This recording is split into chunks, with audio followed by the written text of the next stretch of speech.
संतप्त मानस शांत हूँ, इनके गुणों के गान में विवर्धमान महान बिंबित रहे हूँ। समय सार पृष्ठ 292। उसमें प्रश्न है ना, अरे भाई, जिस आत्मा में कर्म और अकर्म से प्रवर्तमान अनंत धर्म है, उस आत्मा को ज्ञान मात्र कैसे कहा जा सकता है? उसमें ज्ञान मात्रता किस प्रकार घटित होती है? ऐसा प्रश्न का, जिसमें यहाँ अनंत धर्म अनंत गुण वाला आत्मा कह रहे और फिर उसे ज्ञान मात्र कह रहे। कल कहा था ना, मात्र शब्द जो है एक ऐसा भ्रम पैदा करता है कि जैसे निषेधवाचक हो, और ये ज्ञान के अलावा कुछ नहीं कुछ नहीं कुछ नहीं, इस तरह से जैसे कहते हैं ना, बस उन्हें तो अकेला बातें करने आता है, पर कुछ काम वाम तो करना नहीं है, तो गप्पे में लगवा लो बैठ के, जैसे जाहे जैसी लंबी चौड़ी, तो ऐसा लगता है। बस बस तो जानते रहो, बस देख लो, देखो जानो, बस और क्या है, जो कुछ भी आया उसे जान लो, करना धरना तो कुछ है नहीं। एक ज्ञान मात्र में ऐसा लगता है कि जैसे बहुत ही हल्केपन की बात है। तो कहते यहाँ तो अनंत गुण कह रहे, अनंत धर्म युगल कह रहे, उनका भगवान आत्मा को समुदाय बता रहे, और फिर उस भगवान आत्मा को ज्ञान मात्र कह रहे। तो उसमें ज्ञान मात्रता किस प्रकार सजती है, और उसको ज्ञान मात्र किस अपेक्षा से कहा जा सकता है? तो उत्तर, परस्पर भिन्न अनंत धर्मों के समुदाय रूप से परिणत एक व्यक्ति मात्र भाव रूप स्वयं होने से यह भगवान आत्मा ज्ञान मात्र भाव रूप है। यही कारण है कि उसमें ज्ञान मात्र भाव की अंतःपातनी अनंत शक्तियाँ उछलती हैं। तात्पर्य यह है कि आत्मा के अनंत धर्मों में परस्पर लक्षण भेद होने पर भी प्रदेश भेद नहीं है। आत्मा के एक परिणाम में सभी गुणों का परिणमन रहता है। यही कारण है कि आत्मा के एक ज्ञान मात्र भाव में अनंत शक्तियाँ उछलती हैं, परिणमित होती हैं। वो ये कह रहा है कि वस्तु स्थिति ऐसी है कि द्रव्य, क्षेत्र, काल और भाव, ये चार चीज़ें होती हैं। तो जब दो वस्तु होती हैं और उनकी पृथक पृथक सत्ता होती है, तो प्रत्येक वस्तु की जो इकाई है वो द्रव्य, क्षेत्र, काल और भावमय होना चाहिए। अब कहते हैं आत्मा एक वस्तु है और उसका अपना द्रव्य, क्षेत्र, काल और भाव है, लेकिन ज्ञान एक वस्तु माने एक द्रव्य, एक यूनिट नहीं है। क्यों नहीं है? कि ज्ञान का द्रव्य तो आत्मा है, लेकिन क्षेत्र भी असंख्यात प्रदेश हैं, और काल अनादि अनंत है, वो जो अपन बताया त्रकाली ध्रुव का बताया था ना। लेकिन जो ज्ञान का क्षेत्र है, प्रदेश हैं, वे ही प्रदेश सुख के भी हैं और वे वीर के भी हैं। तो पूरी उसका अपने प्रदेशों पर पूरा अधिकार नहीं हुआ ना। तो कहते हुए उसमें लक्षण भेद है, लेकिन प्रदेश भेद नहीं है। ज्ञान, दर्शन, चारित्र, सुख, वीर जो अनंत गुण हैं, इनमें परस्पर लक्षण भेद है। एक का ज्ञान का काम है जानना, दर्शन का काम है देखना, सुख का नाम है आह्लाद रूप होना है। तो ये ऐसे अलग अलग उनके परिभाषाएं हैं, लक्षण अलग अलग हैं, लेकिन वो आत्मा के जो असंख्य प्रदेश हैं, उन असंख्य प्रदेशों में ही वे सब अनंत गुण रहते हैं। इसलिए जिनका प्रदेश अलग नहीं होता है, उनकी स्वतंत्र सत्ता नहीं मानी जाती। आप यदि पढ़ेंगे भारतीय नागरिक शास्त्र, इसे बोलते हैं ना, तो उसमें ये बात लिखी है, देश किसे कहते हैं कि जिसका एक निश्चित भूभाग हो। ये शब्द पढ़ा ना, तुमने पढ़ा हो कभी? है नहीं? एक उसकी निश्चित जमीन होनी चाहिए, उस जमीन की लंबाई चौड़ाई ये सब हो, फिर उसकी राज्य व्यवस्था होनी चाहिए, उसकी सेना होनी चाहिए, उसकी पुलिस होना चाहिए, उसके एजुकेशन की संस्थाएं होना चाहिए। मानने जो एक देश होने के लिए जो जो आवश्यक चीज़ें हैं वो होना चाहिए, तब उसका नाम कोई हम देश कह सकते हैं, स्वतंत्र यूनिट कह सकते हैं। अभी क्या हुआ है कि कश्मीर का कोई एक आदमी है और वो लंदन में रहता है ना, वो है तो पंजाबी, तो वहाँ उसने कहा कि पंजाब को अलग राज्य बनाया जाए और उसका नाम रखा जाए खालिस्तान, है ना। उनका होगा कुछ, पंजाबियों को खालिस का शब्द कोई अर्थ होता होगा, तो खालिस्तान उसने बना लिया एक देश, और उसका वो प्रधानमंत्री बन गया और लिखता है मैं खालिस्तान का प्रधानमंत्री हूँ। लंदन में रहता है। अब कहते तुम्हारा खालिस्तान कहाँ है, कोई उसका निश्चित विभाग नहीं। वो कहते पंजाब का एरिया है, भारत ने हड़प कर रखा है, हमारे खालिस्तान पे भारत ने कब्जा कर लिया है और मैं इसको आगे पीछे कभी न कभी प्राप्त करूँगा, है ना। जैसे महाराणा प्रताप राजा थे ना, ये कहाँ के बोलो, चित्तौड़गढ़ छिन गया, उनसे उदयपुर का गढ़ छिन गया, बिजोलिया छिन गई, यानी उनके हाथ में 1 इंच जमीन के भी मालिक नहीं थे, वो सब मुगलों के कब्जे में चली गई थी जमीन, और उसका जो शासक था वो उनका था। ये तो डाकू जैसे जंगल में फिरते थे, देखो डाकू जैसे करे, डाकू नहीं कह रहा हूँ, घबराना नहीं, माने उनकी वास्तविक पोजीशन क्या थी, विद्रोही जैसी, आतंकवादी जैसी थी, और उन्होंने खुद ही वो जो गुरिल्ला युद्ध कहते हैं ना, इसे वो जंगलों में छिप जाना, और बस जब लोग सो रहे हों, ये कर रहे हों, तब शिवाजी ने भी ऐसा ही किया और महाराणा प्रताप ने भी ऐसा ही किया, तब धावा बोल देना, है ना।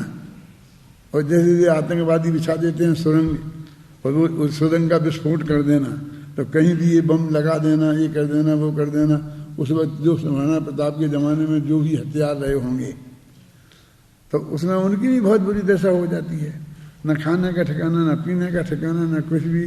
तो आखिरकार क्या होता है, जनता से ही उन्हें छीनना पड़ता है, तो वही पेशी भी डाकू कहलाने लगते हैं।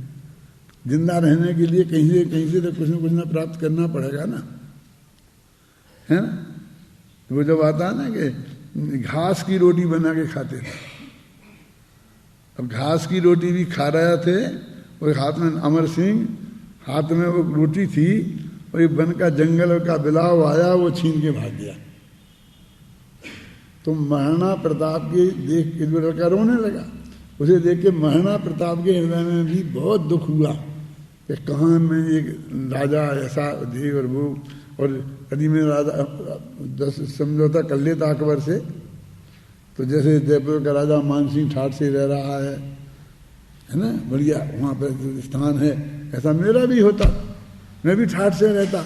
और आज जिसे हम स्वतंत्रता की लड़ाई कहते हैं, काहे की जब स्वतंत्रता की लड़ाई, जंगल में मारे फिर रहे हैं, तो उसमें एक ऐसी कहानी आती है राजस्थान में, तुमने शायद नहीं सुनी होगी। एक कवि की बहुत कविता है, तो उसने, महाराणा प्रताप ने अकबर को एक पत्र लिख दिया कि मैं तुम्हारी अधीनता स्वीकार करने को तैयार हूं। अब वो अकबर के पास जब वो पत्र पहुंचा, तो उसने भरी सभा में बहुत बड़ी खुशी पूर्वक ये कहा कि अब शेर पिंजड़े में आ गया है, जंगल का शेर अब पिंजड़े में आ गया है। तो क्या हुआ कि महाराणा प्रताप का पत्र आया है। तो वहाँ एक पीथल नाम का कवि रहता था महाराणा अकबर के दरबार में। पीथल मान उसका नाम तो पृथ्वीराज था, लेकिन वो घर का नाम पीथल बोलते थे। तो पीथल कवि ने कहा कि मैं नहीं मानता, महाराणा प्रताप ऐसा कभी कर ही नहीं सकता। वो रहता तो अकबर के दरबार में था, लेकिन महाराणा प्रताप के गीत गाता था, ऐसा वीर है, गुलामी कभी पसंद नहीं करेगा, मर जाएगा लेकिन गुलामी पसंद नहीं करेगा, ऐसे गीत गाता था। तो उन्होंने कहा, ये पीथल कोई कहा, देख तेरा शेर पिंजड़े में आ गया है। तो पत्र पढ़ा, पत्र पे सचमुच महाराणा प्रताप के हस्ताक्षर थे, खुद महाराणा प्रताप ने लिखा था, और वो पीथल नाम का कवि महाराणा प्रताप की हस्ताक्षर पहचानता था, लेकिन वो उसके आंख में से आंसू गिरे, लेकिन वो बोला मैं नहीं मानता, मैं चिट्ठी लिखूंगा महाराणा प्रताप को, उसके जवाब में आएगा उसने कहेगा हाँ मैंने इसी पत्र लिखा है तो मैं मानूंगा। तो वो तो पत्र सच्चा था, तो उन्होंने कहा ठीक है कर ले, तुम चिट्ठी लिख ले। तो उसने एक चिट्ठी लिखी। तो यहाँ का कोई एक कवि है राजस्थानी, उसने वो बहुत अच्छी तरह कविता में बांधी है वो। तो उसकी 2-3 पंक्तियाँ मुझे याद हैं। वही तुम्हारी उम्र की मैंने सुनी थी, उस वक्त ही सुनी थी। ये राजस्थान में रहता था ना, इधर में मारवा मेवाड़ में, भीलवाड़ा जिले में, तो वहाँ सुनी थी। उसमें लिखा था कि मैं आज सुनी कि हाथी लो कूकर की जूठियाँ जीवे लो। माने मैंने आज ये सुना है कि हाथी कौए की कुत्तों की जूठन खा खा के जिएगा। कुत्ते खाना खाते छोड़ देते हैं ना, और हाथी वो खा खा करके वो जिंदा रहेगा, समझे ना। मैं आज सुनी कि हाथी लो कूकर की जूठियाँ जीवो लो। मैं आज सुनी कि चातकड़ो धरत्या को पानी पीवे लो। मैंने आज सुना है कि चातक पक्षी जमीन का पानी पिएगा। पहले तो मैंने सुनता करता था कि आकाश से जब बूंद आती है तब वो पीता है, ऐसा आता ना। मैं आज सुनी की राण होएली रजपूती। अब रजपूती राण हो गई, राजपूतों में कोई ऐसा वीर नहीं रहा, मैंने आज ये सुना है। और मैं आज सुनी तलवार रहेगी अम्याना में ही सूती, कि तलवार अम्यानों में आराम से सोएगी, क्योंकि अब वो कभी काम नहीं आएगी। ऐसा पत्र लिख करके महाराणा प्रताप के पास भेजा। बहुत है, ये तो मैंने 4 पंक्तियां सुनाई, ऐसी कई पंक्तियां लिखी, ऐसी ऐसी बातें लिखी बहुत। तो उस पत्र को पढ़कर फिर उसका शौर्य जागृत हुआ। तो उसने जवाब लिखा, धरत्या का पानी पीबो लो, चातकरी बात सुनी कौने। ऐसा कौन है कि जिसने ये बात सुनी हो कि चातक जमीन का पानी पिएगा। धरत्या का पानी पीवे लो, चातकली बात सुनी कौने। कूकर की जूठियां जीवो लो, हाथीली बात सुनी कौने। कि रजपूती राण हो गई, ये कौन कहता है। और अब तलवार म्यानों में नहीं सोएगी, बैरिया की छाती में सूती, शत्रुओं की छाती में सोएगी। और ऐसा कह करके फिर बदल गया वो, और फिर वो गायब हो गई। जो पत्र दिया था वो बदल गया। कहने का मतलब ये है कि 1 इंच जमीन नहीं है। महाराणा प्रताप, महाराणा, राणा नहीं महाराणा, राजा महाराजा, काल के राजा महाराजा है? वो तो सब चला गया था ना। एक भी जमीन अब तो नहीं रही ना, एक भी इंच जमीन उसके पास में, और जीवन के अंत समय तक नहीं रही। शिवाजी ने तो कुछ कर भी लिया था है? तो मेरे कहने का अर्थ यह है कि जैसे वो, उसका नाम है जगवंत सिंह, ऐसा कुछ नाम है, जो वहाँ रहता है ना लंदन में, जो अपने को खालिस्तान का प्रधानमंत्री कहता है। तो कहते अपना इसका नियम है कि राज्य किसी को कहा जा सकता है तो उसका एक निश्चित भूभाग होना चाहिए। तो हम ऐसे ज्ञान को ऐसा राजा नहीं कह सकते हैं जैसे जीव राजा है, क्योंकि उसका कोई निश्चित भूभाग नहीं है। जो प्रदेश उसके हैं ऐसे अनंत गुण उन प्रदेशों के मालिक हैं।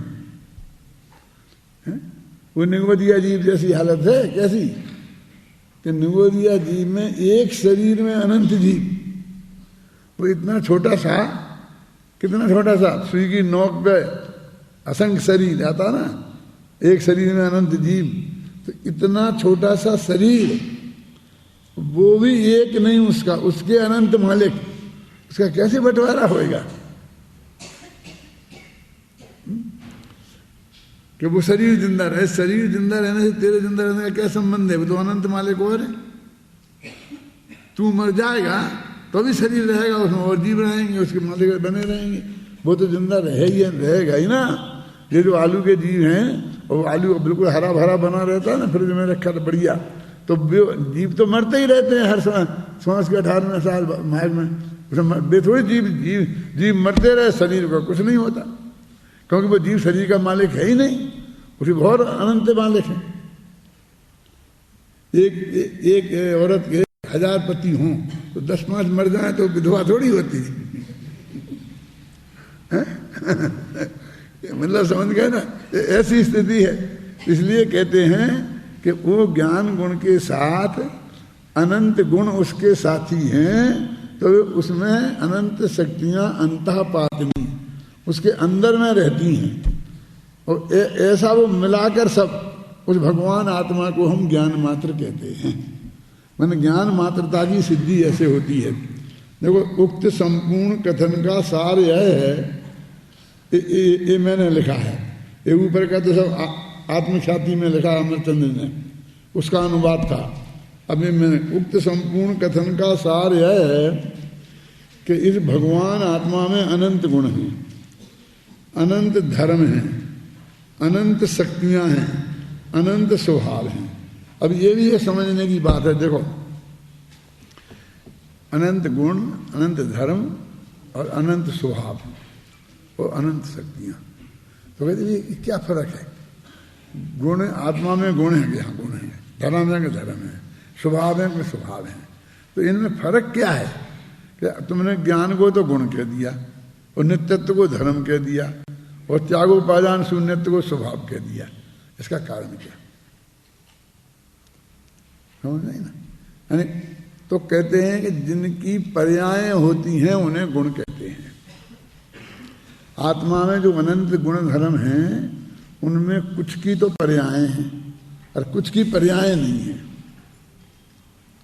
तो जिनकी पर्याय होती हैं उन्हें गुण कहते हैं, लेकिन जिनकी पर्याय तो नहीं होती हैं लेकिन प्रतिद्वंदी होता है उसे धर्म कहते हैं। ये नित्यत्व का विरोधी होगा अनित्यत्व, एकत्व का विरोधी होगा अनेकत्व। ये धर्म इनकी पर्याय नहीं होती, ये धर्म है इनका, लेकिन प्रतिद्वंदी होगा। और जिनकी न पर्याय होती हैं और न प्रतिद्वंदी होता है उन्हें स्वभाव कहते हैं। जैसे त्यागोपादान शून्यत्व, कि भगवान आत्मा किसी का ना तो त्याग करता है और ना उसे ग्रहण करता है, पर के ग्रहण त्याग से शून्य है। त्यागोपादान शून्यत्व, जब इसकी चर्चा आएगी विस्तार से समझाऊंगा वहां। त्याग और उपादान, त्याग माने छोड़ना, उपादान माने ग्रहण करना, माने ग्रहण करना और छोड़ना, क्योंकि लेना और देना, इनसे शून्य। अब ये है, अब ना तो इसका पर्याय होती है, इसकी क्या पर्याय हो? ऐसी क्वालिटी है उसमें एक कि ना वो किसी का ग्रहण करता ना किसी का त्याग करता, और ना इसका कोई प्रतिद्वंदी है। ऐसी चीज को बोलते स्वभाव। अब जो 47 है, ये गुणों, धर्मों और स्वभावों, इन तीनों को ही शक्ति कहते हैं। शक्ति कोई अलग नहीं है क्या? गुण को भी शक्ति कहते हैं, धर्म को भी शक्ति कहते हैं, और स्वभाव को भी शक्ति कहते हैं। तो अपन कहते हैं अनंत शक्तियों का संग्रहालय है, तो उसमें आगे गुण भी हैं, धर्म भी हैं और स्वभाव भी हैं और शक्ति भी है। शक्ति तीनों को मिलाकर शक्ति है, उन तीनों का मिला के एक नाम लो तो शक्ति। फर्क समझ में आए ना? तो कहते हैं गुण, धर्म और स्वभाव और शक्तियां। तो वो इस प्रकरण में लिखा ना कि अनंत शक्तियां उछलती हैं, माने अनंत गुण, अनंत धर्म और अनंत स्वभाव हैं। अब ये उछलती शब्द डाला है इसमें एक,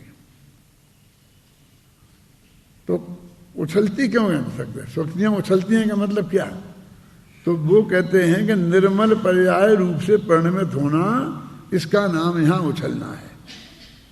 तो वो तो अकेले गुण ही में होगा, धर्मों में तो पर्याय होती ही नहीं ने, स्वभाव में भी नहीं होती। तो वो कहते हैं कि इसमें जो गुण हैं, जो गुण रूप शक्तियां हैं, वो निर्मल पर्याय से परिणमित होती हैं। तो इस तरह यहाँ पर जो ज्ञानादि ज्ञान गुण है, तो उसी को मुख्य बनाया है ना। लक्षण वही है आत्मा का, कोई स्वभाव तो लक्षण है नहीं। वो जो तागोदान शून्यत्व को तो लक्षण बनाया नहीं है, और नित्यत्व अनित्यत्व को भी लक्षण नहीं बनाया। ज्ञान एक गुण को ही लक्षण बनाया है ना। अब वो परिणमित होता है, तो इसमें लिखा ना परिणत। देखो, परस्पर भिन्न अनंत धर्मों के समुदाय रूप से परिणत एक व्यक्ति मात्र भाव रूप भवन होने से मैं भगवान आत्मा ज्ञान मात्र भाव, यही कारण है कि उसमें ज्ञान मात्र भाव की अंतःपातनी अनंत शक्तियां उछलती हैं। तात्पर्य है कि अनंत धर्मों में परस्पर लक्षण भेद होने पर भी प्रदेश भेद नहीं है। आत्मा के एक परिणाम में सभी गुणों का परिणमन रहता है। तो अभी वो रूप की बात आएगी, एक गुण का रूप दूसरे गुण में रहता है। यही कारण है कि आत्मा के एक ज्ञान मात्र में अनंत शक्तियां उछलती हैं, परिणमित होती हैं। तो संपूर्ण कथन का सार यह है कि भगवान आत्माओं ने अनंत गुण हैं, अनंत धर्म हैं, अनंत शक्तियां हैं, अनंत स्वभाव हैं। यद्यपि भगवान आत्मा इन सबका अखंड पिंड है। अब इन सबका एक पिंड बना दो, उसका नाम आत्मा है। वो एक यूनिट है, वो एक इकाई है, और उसका जो प्रदेश है वो सब एक स्वतंत्र हैं। तो और किसी दूसरे द्रव्य मतलब दूसरा जीव उस पर अधिकार उसका नहीं है। एक ये साम्राज्य है। तथापि उसे यहाँ ज्ञान मात्र कहा जा रहा है तो अनंत, क्योंकि स्वपर प्रकाशक ज्ञान आत्मा का लक्षण है, और लक्षण से लक्ष्य की पहचान होती है। तो हम लक्षण को मुख्य करके बात कर रहे हैं, इसलिए ज्ञान मात्र कह रहे हैं। मैंने हम ज्ञान को पकड़ेंगे तो वे अनंत गुण पकड़ने में आ जाएंगे। ख्याल में है ना। ज्ञान लक्षण से लक्ष्यभूत आत्मा लक्षित किया जाता है, पहचाना जाता है, जाना जाता है। वह आत्मा ज्ञान मात्र कहे जाने पर भी अनंत गुणों का अखंड पिंड है। परस्पर विरोधी प्रतीत होने वाले अनंत धर्म युगलों का अखंड पिंड है। अनंत स्वभावों का स्वभाववान है, और उछलती हुई अनंत शक्तियों का संग्रहालय है। यहाँ आत्मा को जानने का काम भी ज्ञान करता है। देखो, जानेगा कौन? ऐसे आत्मा को। कैसे आत्मा को? अनंत गुण, अनंत धर्म, अनंत स्वभावों और अनंत शक्तियों से संपन्न ज्ञान करता है। वह ज्ञान आत्मा का आत्मा ज्ञान लक्षण से ही जाना पहचाना जाता है। क्या मतलब? ये जानने का काम भी ज्ञान करेगा, और ये आत्मा है। एक जब पहचानेंगे तो पहचान का चिन्ह भी ज्ञान ही है। क्या? देखो, हमारी माँ बहुत बीमार थी, उनके पैर रह गए थे बिल्कुल, तो ऐसे बिल्कुल खड़ी नहीं हो सकती थी। तो हम उन्हें इंदौर में ले गए। तो वहाँ एक डॉक्टर था, मूर्ति, हड्डी का सबसे बड़ा विशेषज्ञ। तो उसे दिखाया, तो वो ये हड्डी वाले एक वो डंडा सा रखे रहते हैं, उसमें ऐसी एक रबड़ लगी रहती है। तो उससे ऐसे ठोक ठोक के देखते हैं यहाँ पर जान है कि नहीं, यहाँ पर जान है कि नहीं है।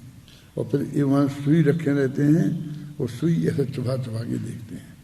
जैसे पैर में आप सुई चुभाएंगे और पूछेंगे कैसा लगता है, तो आपको हमें मालूम ही नहीं पड़ता है। इसका मतलब वो शून्य हो गया। अब वहाँ से आत्मा के प्रदेश नहीं रहे, अब उसका कुछ नहीं हो सकता। और यदि वो ऐसा सुई लगाते हो ऐसा करता है, तो उसे दुख हुआ ना, तो इसका मतलब वहाँ पर है आत्मा, तो उसका इलाज हो सकता है। तो वो ऐसा देखता था, सुई चुभाता था और डंडा मारता था। तो हमें क्या करते हो? ये वैसे ही तो पैर टूटे पड़े हैं, और आप इनको डंडा से मार रहे, सुई चुभा रहे। बोले हम इसमें ज्ञान देखते हैं, यहाँ ज्ञान है कि नहीं। अपन कहते हैं आजकल भी उसका ज्ञान नहीं बोलते थे, क्या बोलते हैं, जान है कि नहीं बोलते ना। डॉक्टर क्या कहते हैं ना, इधर इस पैर में जान है कि नहीं। जान माने ज्ञान, क्योंकि जान माने जानना, मैंने ये जानता है कि नहीं। मैं सुई चुभाता हूं तो ये जानता है कि नहीं। तो मैंने कहा कि इसे आप कैसे मालूम पड़ा कि इसमें यहाँ ज्ञान है। तो बोले कि ये उछलता है ना, हाँ इसको दुख होता है।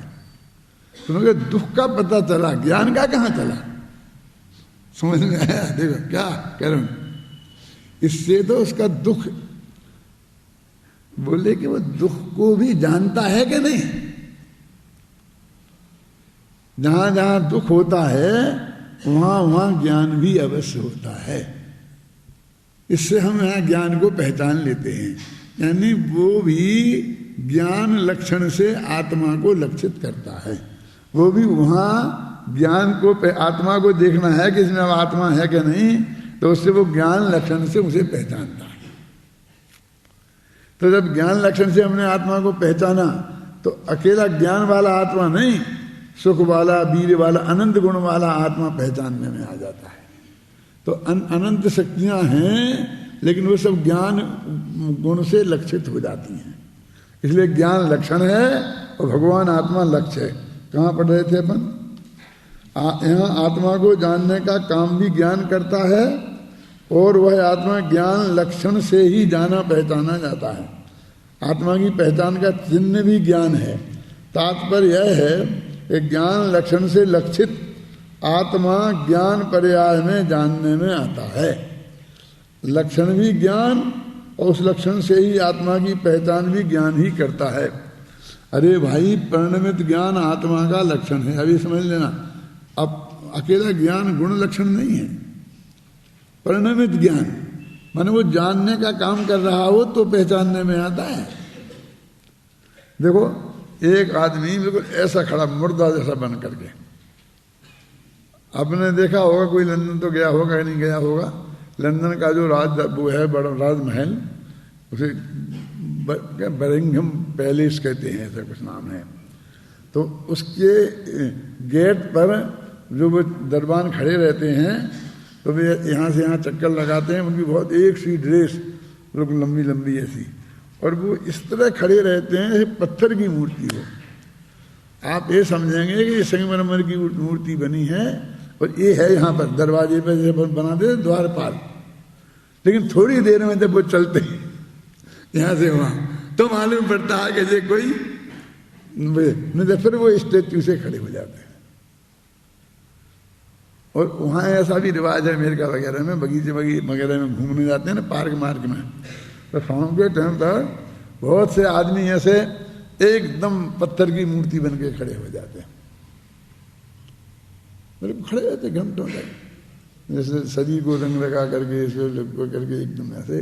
और लोग आते हैं, उनके सामने बहुत पैसे डालते हैं और उसी उनके सामने खड़े होकर के फोटो खिंचाते हैं अपने, है ना। अब बस वो जो मूर्ति ऐसी लोग खड़ी है कि सचमुच भ्रम हो जाता है कि ये सचमुच स्टेच्यू है कि ये आदमी खड़ा है। लेकिन इस लोगों को ये बाद में लोगों को पता चलेगा ये आदमी है, वो आध घंटे में एक आध बार थोड़ी कुछ क्रिया कर देते हैं कि ऐसा हाथ करके खड़ा था ना, ऐसा ऐसा बिल्कुल ऐसा है, तो एकदम ऐसा हो जाता है बस एक क्षण में, बस वो पोजीशन बदल लेता है। लेकिन फिर वो इस तरह हजारों लोगों की भीड़ लगी रहती है, तमाशा देखते हैं लोग, सैकड़ों फोटो खिंचाते हैं और उसके सामने पैसों के ढेर लग जाते हैं। अब घंटा 2 घंटा में खड़ा रह के जब भीड़ कम हो जाती है तो समेट समाट के और अपने घर चला जाता है। ऐसा हमने कई पार्कों में वहाँ देखा है, स्टेच्यू जैसे बिल्कुल खड़े रहते हैं। क्या कहाँ पढ़ रहे थे अपन? अरे भाई, परिणमित ज्ञान आत्मा का लक्षण है, माने कुछ ज्ञान में कुछ परिणमित हो, कुछ हलन चलन हो, तो हम समझें आत्मा में अनंत ज्ञान है। लेकिन वो पर्याय रूप से परिणमित नहीं हो, माने वो बिल्कुल स्टैच्यू जैसा खड़ा है, लेकिन उसमें पूरी जीव है, जान है, ज्ञान है, सब है, लेकिन अपन उसे पत्थर की मूर्ति समझ ली है। लेकिन उसमें कुछ परिणमन हो तब ये मालूम पड़ता है कि ये पत्थर की मूर्ति नहीं है। ख्याल में आई ना? तो ऐसे ही जो परिणमित ज्ञान है वो आत्मा का लक्षण है। पहचान तो उसी से बनेगी ना, पहचान का चिन्ह तो उसी से बनेगा ना। तो देखो यहाँ परिणमित ज्ञान आत्मा का लक्षण है, और ज्ञान परिणमन ही आत्मा को जानता है। प्रश्न, जब आत्मा में अनंत गुण हैं तो उसे ज्ञान मात्र क्यों कहा?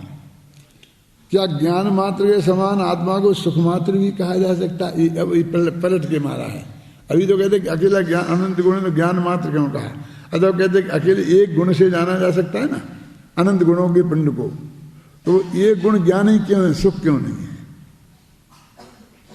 क्या अभी हम ये कहें कि भाई बाहर से आदमी आए हैं बहुत और अपनी संस्था का परिचय चाहते हैं, तो अपन एक विद्यार्थी को नमूने के तौर पर यहाँ खड़ा करेंगे, 5 मिनट का भाषण कराएंगे, जैसे बोले। अथवा हम एक विद्यार्थी से वो कंठ पाठ है अन्ना जी का पूछे, एक आदमी पूछेगा कि 275वीं गाथा बोलो, तो फटाफट बोलेगा। कुछ भी एक का करते हैं ना प्रदर्शन, क्यों? ये सबका क्यों नहीं? कहते हम सब हैं इसी तरह के विद्वान, लेकिन अब सबको इतना प्रदर्शित करने के हमारे पास समय नहीं है, इसलिए हम एक का करते हैं। तो एक काय का जवाब हुआ क्या? हमारे पास समय नहीं है इसलिए हमने एक का किया। अब सेकंड प्रश्न कि वो तो ठीक है, लेकिन आपने एक इसका ही क्यों किया, इसका क्यों नहीं? ये प्रश्न खड़ा होता है कि नहीं होता? तो ये बताने के लिए कि आप चाहो जिससे पूछ लो। हमने तो एक को किया कि तुमने चुन लिया, तुम चुना होगा हमने, अब तुम चुन लो। तुम तो किसी को नहीं जानते हो, भाई ऐसी उंगली करो और तुम सुन लो। हमारा वो विद्यार्थी खड़ा होकर बोलेगा। अपनी क्षमता बताने के लिए कहते कि नहीं? जब हम मुरैना विद्यालय में पढ़ते थे तो उस वक्त भी वहाँ ऐसा होता था। क्या? तो हमारे लिए वो ऐसा माना जाता था कि ये किसी विषय पर बोल सकता है, तो वो पंडित जी हमें खड़ा करते थे और फिर उनसे मेहमान से कहते थे, जो चीफ गेस्ट होता था, कि आप बोलिए कि इसे किस विषय पे बोलना है। फिर वो सब्जेक्ट देता था और हम उसी वक्त भाषण देते थे। ऐसा कई दफ़े प्रयोग किया हमने, तो गुरु जी ने हमको ऐसे ही किसी काम के लिए चुन रखा था। तो जब भारत आज़ाद हुआ था, सन 47 की बात है जी, तो हम 47 में 12 वर्ष के होंगे जब की बात है जी। अब तुम कितने कितने वर्ष के हो, अपना अपना उम्र लगा लेना। तो सबसे पहले मध्य प्रदेश के मुख्यमंत्री लीलाधर जोशी बने थे। मुझे अच्छी तरह से याद है, जब वो आए थे चूड़ीदार पजामा में और अचकन नेहरू जी जैसे पहने थे, तो उनका वो पजामा और अचकन दोनों फटे हुए थे। ये पुराने असली कांग्रेसी नेता थे, तो तपस्वी जैसे, आप समझ में आई ना? लाल बहादुर शास्त्री प्रधानमंत्री बन गए थे ना, और उनको रसिया जाना था काहे में, वो ताशकंद में जो वार्ता हुई थी उसके लिए, तो उनके पास साबुत कुर्ते नहीं थे। खादी के जितने कुर्ते थे वो सब यहाँ गले से फटे होते, यहाँ से फट जाते हैं कुर्ते, और तो कहीं फटते नहीं हैं, गले पे फट जाते हैं। तो सब गले से फटे हुए कुर्ते थे। तो मालूम उन्होंने क्या किया कि 5 कुर्तों में से एक कुर्ते को करके फाड़ करके और दर्जी को बुलाकर वो 4 कुर्ते के फटे गले कटवा करके और एक कुर्ते में से वे गले उनमें लगवाए और वे कुर्ता पहन के गए थे। माने ऐसे उन तपस्वी नेताओं को कि जिनके चरणों में माथा झुकाने की इच्छा होती थी, हमने अपनी आंखों से देखा है, और उन्हीं लोगों की तपस्या के बल पर भारत आजाद हुआ है। आज के नेता लोग उनकी कल्पना नहीं कर सकते। तो वो हमने देखा उस लीलाधर जोशी को, और वो आए और उनसे हमारे गुरुजी पंखीलाल जी थे, तो उन्होंने कहा कि बच्चे को खड़ा किया और आप बताइए सब्जेक्ट, नहीं मुझे जल्दी जाना है, जल्दी जाना है, तो मैं ख़त्म करो जल्दी, ये करो खत्म। वो उसको बहुत जल्दी थी जाने की कहीं दूसरी जगह, और वो कहे ख़त्म करो ये, नहीं आप बस एक विद्यार्थी का 5 मिनट सुन लो। तो खड़ा कर दिया और फिर उन्होंने कहा अच्छा बोलो बोलो बोलो। तो फिर कहा था आप सब्जेक्ट दो। तो नहीं आप जिसमें लो उसमें बोलो, उसको तो समय पूरा करना था। क्या हम खड़े हुए हैं स्टेज पे और वो न समय सब्जेक्ट बताएं, हमारे गुरु जी के आप सब्जेक्ट बताओ तो बोलेंगे। तो बहुत बाद में बोले कि समय की कीमत इसको बोलो, क्योंकि मुझे जल्दी जाना है और तुम मेरा समय खराब कर रहे हो, नहीं समझे ना। तो समय की कीमत नहीं समझते हो आप लोग, तो इस सब्जेक्ट पर बोलो कि समय की कीमत। तो मैंने कहाँ से शुरू किया कि समय बहुत कीमती है, लेकिन श्रोताओं से हमेशा वक्ता का समय ज्यादा कीमती होता है। क्या अब वो जो शुरू किया तो हमारे गुरु जी बहुत घबराए कि ये क्या होगा, बराबर तर्क इतनियां दे दे करके और उसकी घटाई शुरू करी। तो वो हमारे गुरु जी हाँ ठीक ठीक हमारे गुरु जी रोकने की कोशिश करे। तो वो बोल रहे लीलाधर जोशी कि गुरु जी आप शांत रहो, बोलने दो बच्चे को, हमको ऐसे ही बच्चे चाहिए देश के लिए, जो किसी डरें घबराएं और जो बोल भी ना सकें। वो क्या क्या है, बोलने दो, जो वो चाहता है उसे बोलने दो। वो बात सही है ना। तो समय की कीमत। और फिर उसने पूरा भाषण दिया, तो वो हमारे भाषण का ही भाषण दिया कि सचमुच ऐसा है, ये है, ऐसे बोल्ड लोग ही चाहिए जिनके भरोसे देश चल सकता है, नहीं कर सकता है। वो वही बोलता रहा, वो खुश हुआ। वो पंडित जी चाहते थे कि हमारे विद्यालय की एड बंद हो गई थी। क्यों बंद हो गई थी मानो? क्योंकि हम सब लोग आरएसएस के उसमें जाते थे, वे शाम को खिलाते थे, तो व्यायाम कराते थे, खिलाते थे। तो खेलने व्यायाम करने के हिसाब से आरएसएस में जाते थे, तो वहाँ मालूम पड़ा कि ये विद्यालय आरएसएस वालों का है। ख्याल में आई ना। इसलिए वो उनकी सबकी उस वक्त गांधी जी की हत्या की थी ना आरएसएस वाले ने, किसी ने, जो भी कानूनी बात में कोई नहीं बता रहा हूँ, तो उसकी वजह से आरोप लगाकर और उन सबको एडमिट बंद कर दी थी। और सबको वहाँ हम लोगों को शाखा में जाना भी उस वक्त रोक दिया गया था, बंद कर दिया था। ये तब कब की क्या घटना है जी, 47-48 की, 49 की। तो वस्तु का स्वरूप तो जो है सो है क्या। तो एक प्रश्न उठता है कि ये क्यों, तो ये सब्जेक्ट में बोला तो रटा दिया होगा, तो कोई ये सब्जेक्ट क्यों नहीं। तो वो कहता है कि ज्ञान को तुम इतना महत्व दे रहे हो, तो ऐसे ही तो सुख गुण है आत्मा में, तुम आत्मा को ज्ञान मात्र कह रहे हो, ऐसे ही हम सुख मात्र कह सकते हैं क्या। ये प्रश्न जो पढ़ो कहाँ है। जब आत्मा में अनंत गुण हैं तो उसे ज्ञान मात्र क्यों कहा। क्या ज्ञान मात्र के समान आत्मा को सुख मात्र भी कहा जा सकता है कि नहीं। क्योंकि ज्ञान आत्मा का लक्षण है, यानी ज्ञान मात्र हमने वो लक्षण होने की वजह से उसको ये स्थान मिला है।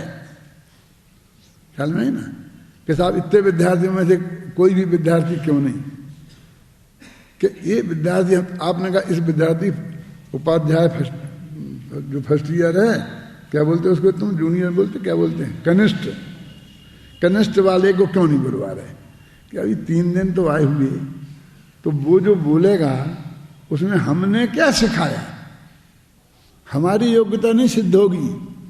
वो तो जिस स्कूल में पढ़ता था वो उस स्कूल की पढ़ाई सिद्ध होगी उससे। हमें उस स्कूल की पढ़ाई नहीं बतानी है, हमें तो ये बताया है कि हमें यहाँ आके हमने क्या सिखाया। तो हम तो जिसको सिखाया होगा 2-4 साल हो गए होंगे उसी को खड़ा करेंगे ना। तो उसको खड़ा करने का कारण है, हमने ज्ञान मात्र आत्मा को कहा और सुख मात्र नहीं कहा, तो उसका कारण है सुख आत्मा का लक्षण नहीं है और ज्ञान आत्मा का लक्षण है। देखो क्योंकि आत्मा का लक्षण है और लक्षण से ही लक्ष्य की प्राप्ति होती है। आत्मा को ज्ञान मात्र कहने का एकमात्र यही कारण है। ज्ञान मात्र पद के प्रयोग के संदर्भ में दो बातें विशेष ध्यान देने योग्य हैं। कौन कौन सी दो बातें? पहली बात तो यह है कि ज्ञान मात्र पद से ज्ञान के साथ अविनाभावी रूप से रहने वाले गुणों का निषेध इष्ट नहीं है। जो अविनाभावी रूप से गुण उसके साथ रहते हैं, धर्म रहते हैं, शक्तियां रहती हैं, उनका निषेध इष्ट नहीं है, अपितु पर और विकारी भावों का निषेध ही इष्ट है। इसके लिए मैं वो समझाता हूं कि अपने दरवाजे पर अपन लिख देते हैं ना, नो एडमिशन विदाउट परमिशन। अभी ये लिख दिया दरवाजे पे और हमने देखा कि कई आदमी आए और चले गए बिना पूछे। उसकी पत्नी आई बिना पूछे चले गई, बच्चा आया बिना पूछे चला गया। चलो पत्नी बच्चे तो चलेगा तो ठीक है, चले जान दो, कोई बात नहीं है। लेकिन ये साधारण सा नौकर वो भी चला गया बिना पूछे, तो भाई क्या कीमत रही उसकी? क्यों? फिर अखबार वाला चला गया, फिर वो धोबी चला गया, क्यों? तो कहते बेकार है, से फाड़ दो। कि नहीं भैया वो बहुत काम का है, वो जिनके लिए लिखा गया है वो बिना पूछे नहीं आएंगे। तो किन के लिए लिखा गया है? यहां उनकी एक लिस्ट लगा दूं कि किन किन को पूछने की जरूरत है और किन किन को पूछने की जरूरत कि नहीं। लिस्ट लगी है। कहां लगी? कि तुम्हारे हृदय में। तुम्हारा हृदय खुद कह देता है कि हमें पूछने की जरूरत है कि नहीं है। पत्नी को विकल्प भी नहीं आता है कि मैं पूछूं, बच्चे को विकल्प भी नहीं आता कि मैं पूछूं, अपने घर का नौकर है उसे विकल्प भी नहीं आता है कि मैं पूछूं। और जिसे जो बाहर का आदमी होता है वो वहीं से लग जाता है, घंटी बजाता है कोई भाई, है कोई भाई, फिर उसे पूछता है। माने जिसके लिए वो नो एडमिशन विदाउट परमिशन लिखा है वो नहीं आता है, और जो आ रहा है उनकी बात मत करो। तो यहाँ ज्ञान मात्र, मात्र माने नो विदाउट परमिशन, तो कहते मात्र शब्द उन अनंत गुणों के लिए नहीं है, अनंत धर्मों के लिए नहीं है, अनंत स्वभावों के लिए नहीं है, अनंत शक्तियों के लिए नहीं है, और उनकी निर्मल पर्यायों के लिए भी नहीं है। तो किन के लिए है? कि परद्रव्यों के लिए है, परद्रव्य की पर्यायों के लिए है, और अपनी विकारी पर्यायों के लिए भी है। कहने का अर्थ ये है कि 47 शक्तियों का वर्णन होगा, उनमें निर्मल पर्यायें तो शामिल हैं पर विकारी पर्यायें शामिल नहीं हैं। इस पर भी बहस होगी। ये पर्यायें तो अपनी ही हैं, फिर उनको क्यों नहीं कहते हो? शक्तियाँ उछलती हैं, तुमने कही तो उन पर्यायों को शामिल क्यों नहीं करते हो? तो इसका जवाब भी यही देंगे। अब अभी मैं दे दूंगा तो फिर जब वहाँ आएगा प्रकरण तब कैसे होगा? तो कल इसका जवाब देंगे।